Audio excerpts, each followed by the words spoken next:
It controlled 40% of the entire global smartphone market. 1 out of every 2 people in the world used its products. It single-handedly carried a quarter of its home country's economy. A company so dominant that analysts called it unkillable. In 2007, the exact same week Steve Jobs introduced the iPhone, its CEO stood on stage and laughed. Yes, laughed. Yet, less than 7 years later, that same company sold its phone division to Microsoft for $7.2 billion. A tiny fraction of its true value. This isn't a story of bad luck. This is the story of a company that chose to lose. Let's go back to 1865, a small town in Finland called Nokia. Yes, that town actually exists. And a man named Frederick Edestam, who set up a wood pulp mill on the banks of the Nokian Virta River. Wood pulp, not phones, not technology, wood pulp. For the next century, Nokia was basically a Finnish industrial conglomerate. Rubber boots, cables, toilet paper. At one point during the World War II, they even manufactured gas masks for the Finnish army. In 1960, no one would look at Nokia and say, yeah, there's the phone company of the future. But there's one thing people always overlook about Nokia, and it's crucial for the lesson at the end. They were always ready to pivot. In the 1960s, Nokia started manufacturing electronics. By 1979, they entered a joint venture producing mobile radio phones. In 1987, they launched one of the world's first handheld mobile phones, the Mobile Cityman. About $6,000 in today's money. Mikhail Gorbachev used this phone to call Moscow from Helsinki. That photo went viral before the concept of viral even existed.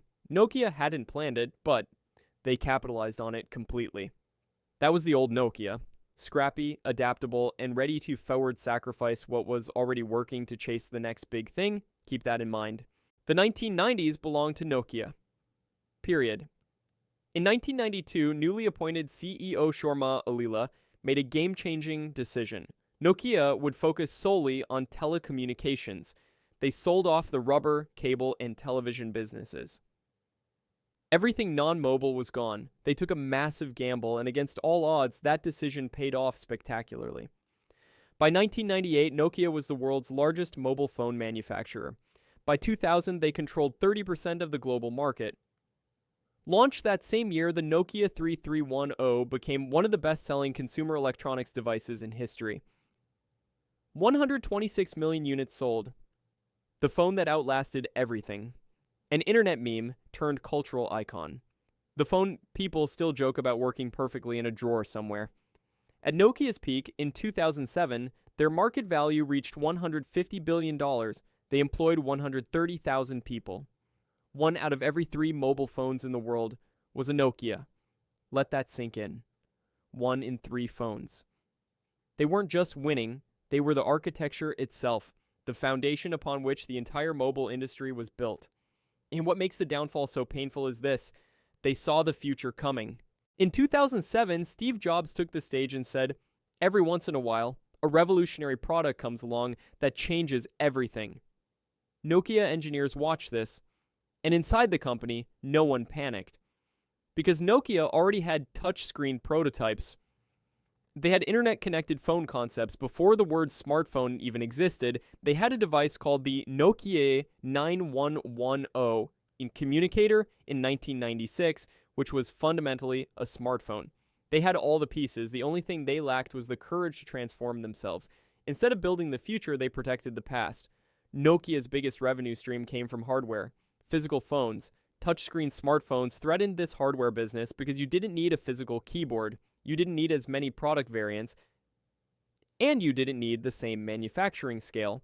So Nokia executives ran the numbers and decided, let's not cannibalize our own products. This is one of the oldest and most fatal mistakes in business. Kodak did it with digital cameras, Blockbuster did it with video streaming, Nokia did it with smartphones. When you're number one, your biggest threat isn't the competitor you can see, it's the version of yourself you are too afraid to become. Symbian. The operating system Nokia used was Symbian. In the early 2000s, Symbian was genuinely impressive. It powered the most advanced feature phones in the world. But Symbian was built for a different era. It was designed for phones with physical keys, limited memory, and slow processors. When the iPhone arrived with a completely new interface paradigm, Nokia tried to force Symbian to adapt. It was like trying to strap a jet engine onto a horse carriage. Developers hated writing apps for Symbian. It was fragmented, overly complex, and slow to update. Meanwhile, Apple's App Store launched in 2008 and changed everything. Suddenly, the phone wasn't just a product anymore. The product was now the ecosystem itself. That's what Nokia missed. While Apple was building a platform, Nokia was just selling hardware. The final and biggest mistake happened inside the corporate walls. In 2011, a former Nokia executive gave an anonymous interview to a journalist. He said, "The biggest problem at Nokia wasn't that we didn't see the iPhone coming. It was that people inside the company were too afraid to tell executives the truth."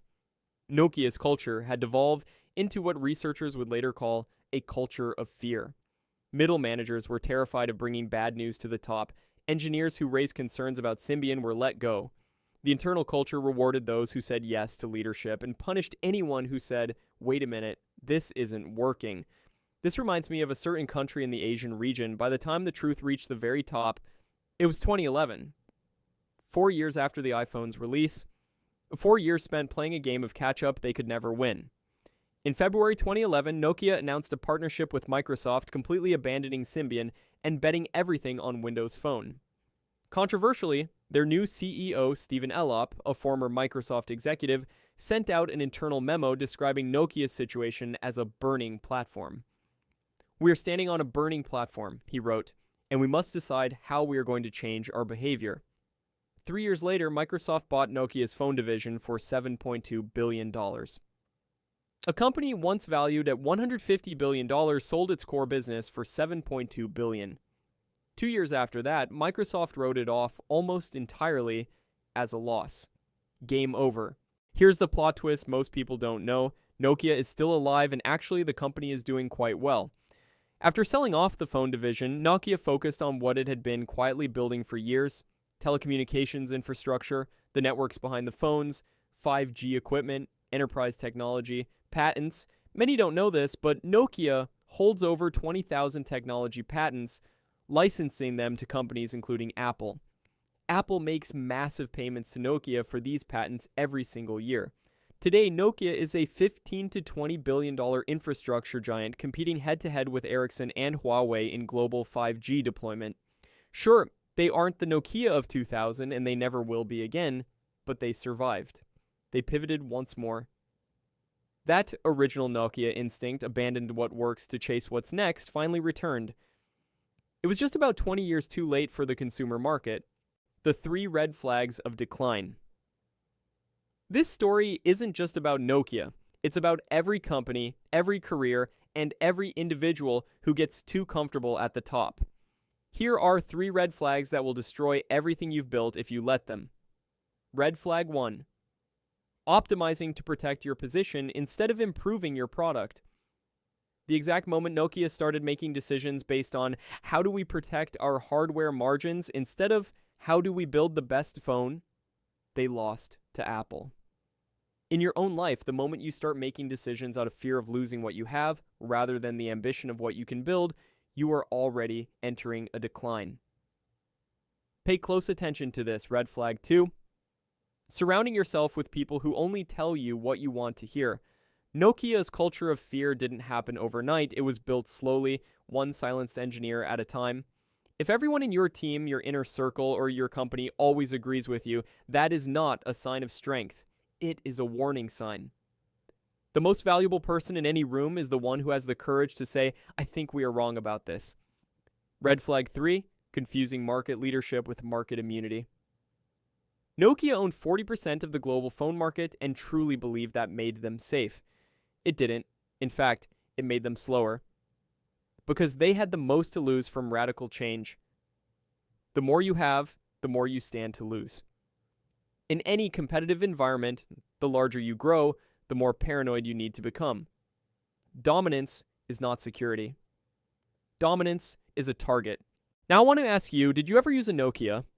Did you ever own one of those heavy brick phones? Even today, Nokia phones are still on the market, mostly running on Android. Would you give this new Nokia a chance? Or is that name completely a thing of the past for you? Let me know in the comments which company's story you want to hear in the next video. If you are looking for stories like this, don't forget to subscribe and like the video. See you.